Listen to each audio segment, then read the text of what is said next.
Hi juniors, இந்த வீடியோவில் 12th standard quarterly exam 2025 மேக்ஸில் 5 மார்க்ஸ் எல்லா 5 மார்க்ஸும் எப்படி அட்டன் பண்ணுறது அப்படின்னு சொல்லி பார்க்கலாம். உங்களுக்கு மொத்தம் 5 மார்க்ஸ் எழுதணும். எல்லாமே திஸ் ஆர் தட்டில் இருக்கும், உங்களுக்கு தெரிஞ்சிருக்கும். அது எப்படி எந்தெந்த சாப்டரில் எந்தெந்த ஏரியாஸ்லாம் 5 மார்க்ஸ்க்கு இம்பார்ட்டண்ட், அது போக சம்ஸும் பார்க்கலாம். ஃபஸ்ட்டு மேட்ரிசஸ்ன்னு எடுத்துட்டிங்கன்னா ஃபஸ்ட்டு சாப்டரில் 1.1ல் அட்ஜாயிண்ட் ஏ கண்டுபிடிக்கிறது 3x3 மேட்ரிக்ஸ்க்கு 2x2னா உங்களுக்கு 2 மார்க்ஸ் ஆர் 3 மார்க்ஸில் வந்துடும். இப்போ அட்ஜாயிண்ட் ஏ இன்வர்ஸ் கண்டுபிடிக்கிறதுலாம் உங்களுக்கு 3x3 மேட்ரிக்ஸ் இருந்துச்சுன்னா உங்களுக்கு 5 மார்க்ஸ் கேட்கலாம். இது ஈஸி தான், எழுதிடுவீங்க. அப்புறம் அதுலேயே சில சம்ஸ் இருக்கும், இந்த ஹென்ஸ் ஃபைண்ட் அப்படின்னு சொல்லி கொடுத்துருப்பாங்க. அந்த சம்ஸில் இந்த மாதிரி ஒரு ரிலேஷன் கொண்டு வந்து அதுக்கப்புறமா இன்வர்ஸ் வேல்யூ கண்டுபிடிச்சிருப்போம். இந்த சம்ஸும் கேட்பாங்க. அது கேட்டிருந்தால் நீங்கள் தனியாக போடக்கூடாது இன்வர்ஸு, இந்த ரிலேஷன் கண்டுபிடிச்சி அதுக்கப்புறம் தான் போடணும். இந்த 2 சம்ஸ் இருக்கும், பார்த்துக்கோங்க. அப்புறம் matrix inversion method, Gaussian elimination method, grammar rule, இதெல்லாம் படிச்சிருப்பீங்க ஃபஸ்ட் சாப்டரில், உங்களுக்கே தெரிஞ்சிருக்கும். அதே 2x2 இருந்துச்சுன்னா 3 மார்க்ஸில் கேட்பாங்க, இல்லைனா 2 மார்க்ஸில் கேட்பாங்க. 3x3 மேட்ரிக்ஸ்னால் 5 மார்க்ஸில் கேட்பாங்க. அப்புறம் அது போக அதனோட வேர்ட் ப்ராப்ளம்ஸ் இருக்கும், பார்த்துக்கோங்க. காஸ் ஜோர்டன் மெத்தட் முடிச்சே பார்த்துக்கோங்க, அது ரேர் தான் கேட்குறது. அப்புறம் கண்டிப்பாக யாரும் ஒமிட் பண்ணக்கூடாது லாம்டா மியூ கே சம்ஸு. இது தனித்தனியாக பார்த்தீங்கன்னா எல்லாம் பிக்காக இருக்கும், ரொம்ப பெருசாக போகிற மாதிரி இருக்கும். ஆனால் நீங்கள் வந்து குரூப்பிங் டெக்னிக்ஸ் வீடியோ இருக்குது, மெட்ரோ கருணாகரன் சார் போஸ்ட் பண்ணது, அதை நான் உங்களுக்கு டிஸ்கிரிப்ஷனில் எல்லாத்துக்கும் தரேன். அதில் போய் பார்த்துட்டிங்கன்னா இருக்கிற எல்லா லாம்டா மியூ கே சம்ஸும் ஒரே போர்டில் இப்படி பிரித்து ஃபஸ்ட்டு ஸ்டெப், அப்புறம் எல்லாத்துலேயும் செகண்ட் ஸ்டெப், அப்புறம் எல்லாத்துலேயும் தேர்ட் ஸ்டெப் அப்படின்னு போட்டு முடிச்சிருப்பார். அது வந்து ரொம்ப ஈஸியாக இருக்கும், உங்களுக்கு தனித்தனியாக படிக்க வேண்டியது இல்லை.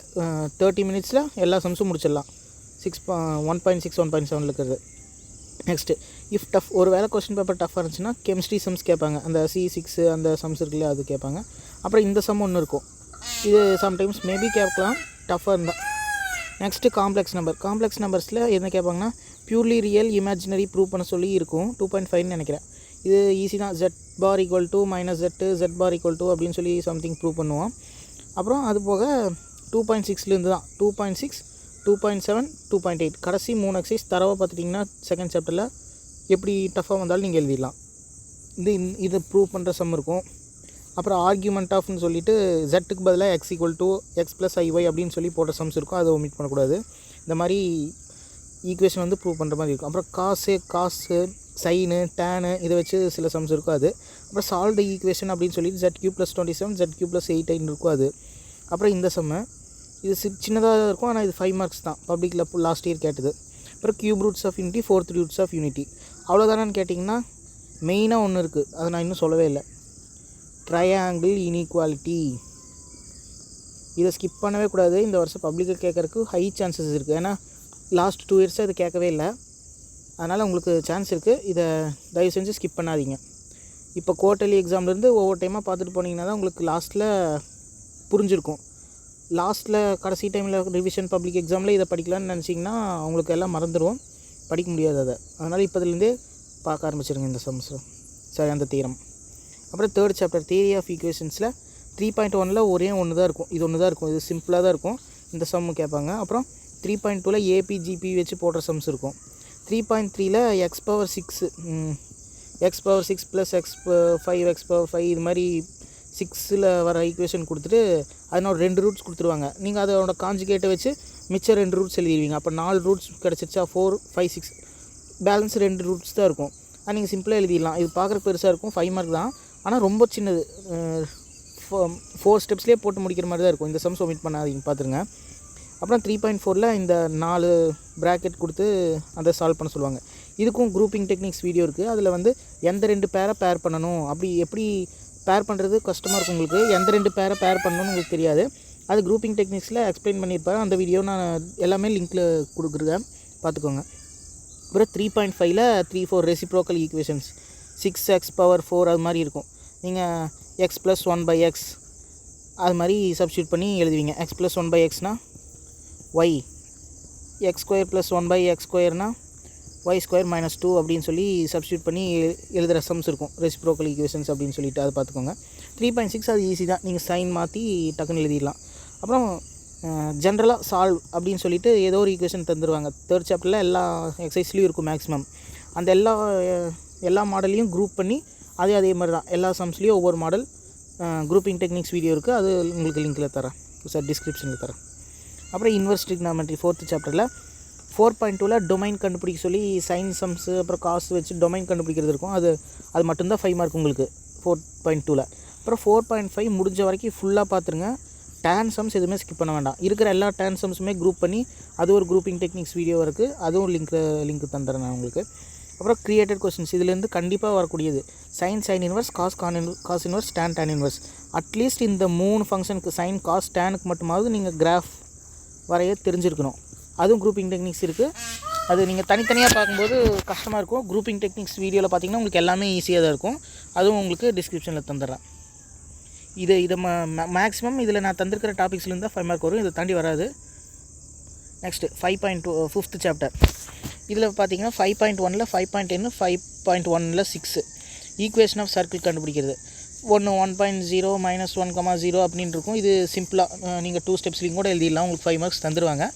அப்புறம் இன்னொன்று வந்து GFY அதை வச்சு போடுற மாதிரி இருக்கும். இல்லைன்னா ராம் மேக்ஸில் பார்த்தீங்கன்னா ஸ்லோப் வேல்யூ கண்டுபிடிச்சி செமி சர்க்கிளில் இருக்கிற இது 90 டிகிரி அப்படின்னு சொல்லி ப்ரூவ் பண்ணி சிம்பிளாக முடிச்சிருப்பாங்க. உங்களுக்கு எந்த மெத்தட் படிச்சிருக்கீங்களோ அதை ஃபாலோ பண்ணிக்கோங்க. இதுக்கு 5.1. 5.2ல் பேராபோலா தனியாக இருக்கும், எலிப்ஸ் தனியாக இருக்கும், ஹைப்பர்போலா தனியாக இருக்கும். இது நீங்கள் ஃபஸ்ட்டு பேராபோலானா இருக்கிற எல்லா பேராபோலா சம்ஸும் படிக்கணும், எலிப்ஸ்னால் இருக்கிற எல்லா எலிப்ஸ் சம்ஸும் படிக்கணும், ஹைப்பர்போலானா அது தனியாக படிக்கணும். 3 கலந்து படிச்சிங்கன்னா உங்களுக்கு கன்ஃபியூஸ் ஆகும். எது எலிப்ஸ், எது பேராபோலா, எது ஹைப்பர்போலான்னு நான் இதுக்கு முன்னாடி ஆகஸ்ட் பிளான் ஃபார் கோட்டலின் அப்படின்னு ஒரு வீடியோ இருக்கும், அதில் பார்த்தீங்கன்னா உங்களுக்கு தெரியும், எல்லா சம்ஸுமே இருக்கும். அப்புறம் இதில் இருக்கிறது வந்து இம்பார்ட்டன்ட் சம்ஸ் மட்டும். இதுக்கும் குரூப்பிங் டெக்னிக்ஸ் வீடியோ இருக்கும், தந்துடுறேன் நான். 5.4ல் இந்த 3 சம்ஸு AT² 2AT அப்படின்னு சொல்லியிருக்கோம். 3 மார்க்ஸ், சம்டைம்ஸ் 5 மார்க்ஸில் வரும். அப்புறம் 6 5.30 இது வந்து எலிப்ஸ்க்கும் பேராபோலாக்கும் தீட்டா வேல்யூ = π/3 அப்படின்னு சொல்லி பேராமெட்ரிக் ஃபார்ம்லேருந்து ஈக்குவேஷன் கண்டுபிடிக்க சொல்லியிருப்பாங்க. அது குரூப்பிங் டெக்னிக்ஸ் வீடியோ பார்த்துக்கோங்க. அப்புறம் 5.5 ஃபுல்லாமே படிக்கணும். இந்த வருஷம் உங்களுக்கு பப்ளிக்கும் கண்டிப்பாக இதிலேருந்து வரப்போகுது கொஸ்டின். மேபி கிரியேட்டடாக கூட இருக்கலாம். அதுக்கு எல்லாம் பேராபோலாக் தனியாக, எலிப்ஸ் தனியாக, ஹைப்பர்போலாக் தனியாக, அது குரூப்பிங் டெக்னிக்ஸ் வீடியோ இருக்குது. அது குரூப்பிங் டெக்னிக்ஸ் வீடியோ ஏன் எல்லாத்துலேயும் கொடுக்குறேன்னா, உங்களுக்கு 5 மார்க்ஸ் ஒவ்வொன்றும் தனித்தனியாக பார்க்கும்போது லேட் ஆகும். ஆனால் இந்த குரூப்பிங் டெக்னிக்ஸில் எப்படி போடுவாங்கன்னா, இப்படி ஒரு போர்டு இருக்குன்னா அந்த மாடலில் இருக்கிற எல்லா சம்ஸும் ஒட்டுக்கா போட்டு ஸ்டெப் 1 எல்லாத்துலேயும் ஸ்டெப் 1, அப்புறம் ஸ்டெப் 2 எல்லாத்துலேயும் ஸ்டெப் 2, அப்புறம் ஸ்டெப் 3 எல்லாத்துலேயும் ஸ்டெப் 3, இப்படி போகும்போது உங்களுக்கு எல்லா மாடலும் புரிஞ்சிடும் ஈஸியாக. ஜஸ்ட்டு ½ அன் ஹவர் தான் இருக்கும், ½ அன் ஹவர் 45 மினிட்ஸ்க்குள்ளே அந்த மாடல் இருக்கிற எல்லா சம்ஸுமே முடியுதுன்னா அது உங்களுக்கு தான் நல்ல விஷயம். அது மட்டும் இல்லாமல் ஈஸியாகவும் அண்டர்ஸ்டாண்ட் பண்ணிக்கலாம். நெக்ஸ்ட்டு வெக்டார் அல்ஜிப்ரா 6th சாப்டரில் 6.1 6.3 6.5 6.7 6.9 இதிலேருந்து 5 மார்க்ஸ் வரும். எல்லாம் ஆட் நம்பர்ஸில் இருக்கிறதும் 5 மார்க்ஸ் வரும். 6.1ல் பார்த்தீங்கன்னா காஸ் சைன் இந்த சம்ஸு, அப்புறம் அப்பலோனியஸ் தீரம், கான்கரண்ட் தீரம், இந்த 3 தீரம்லேருந்து கண்டிப்பாக உங்களுக்கு ஒரு சம் வந்துடும். கண்டிப்பாக இதுலேருந்து ஒரு சம் வரும். நெக்ஸ்ட்டு 6.3 இது வந்து ஜஸ்ட்டு சப்ஸ்டியூட் பண்ணி நீங்கள் போடுறது தான், நார்மலாக போட்டுருவீங்க. 6.5 points of intersection, shorter distance முடிஞ்சால் பார்த்துக்கோங்க. அப்புறம் 6.5 கண்டிப்பாக எல்லா இயரும் வரக்கூடியது, பப்ளிக் எக்ஸாம்லேயும் சரி, எல்லா குவார்ட்டர்லியும் ஹாஃப் இயர்லியும் சரி. இந்த 6.1 6.7 நீங்கள் இம்பார்ட்டன்ட் மட்டும் படிக்கிறீங்கனாலும் இந்த சாப்டரில் 6.1 6.7 கண்டிப்பாக ஃபுல்லாக முடிச்சிடணும். 6.7ல் பார்த்தீங்கன்னா இது நிறையா மெத்தட்ஸ் இருக்கும், நிறையா சம்ஸ் இருக்கும். அது எல்லாமே ஒரே வீடியோவில் போட்டிருப்பாரு, அந்த வீடியோவும் நான் லிங்க்கு தரேன், பார்த்துக்கோங்க. அப்புறம் 6.9 அது ஃபுல்லாக பார்த்துக்கோங்க முடிஞ்சா. இதுலலாம் இதுலேருந்து 5 மார்க்ஸ் வரும். அவ்வளோதான். தேங்க்யூ.